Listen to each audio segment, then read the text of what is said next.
రేపు తెలంగాణ మంత్రివర్గం సమావేశం జరగనుంది. మీటింగ్ ఎజెండా ఖరారైంది. ఇందులో వరద సహాయక చర్యలపై ప్రధానంగా చర్చిస్తారు.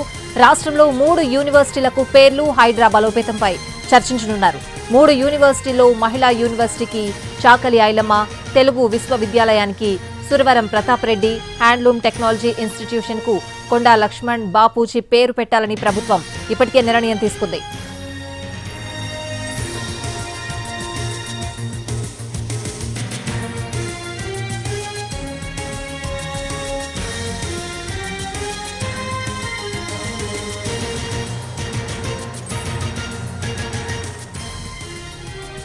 రేపు తెలంగాణ మంత్రివర్గం సమావేశం జరగనుంది. మీటింగ్ ఎజెండా ఖరారైంది. ఇందులో వరద సహాయక చర్యలపై ప్రధానంగా చర్చిస్తారు. రాష్ట్రంలో 3 యూనివర్సిటీలకు పేర్లు, హైడ్రా బలోపేతంపై కూడా చర్చించనున్నారు. 3 యూనివర్సిటీల్లో మహిళా యూనివర్సిటీకి చాకలి ఐలమ్మ, తెలుగు విశ్వవిద్యాలయానికి Suravaram Pratap Reddy, handloom technology institution కు కొండా లక్ష్మణ్ బాపూజీ పేరు పెట్టాలని ప్రభుత్వం ఇప్పటికే నిర్ణయం తీసుకుంది.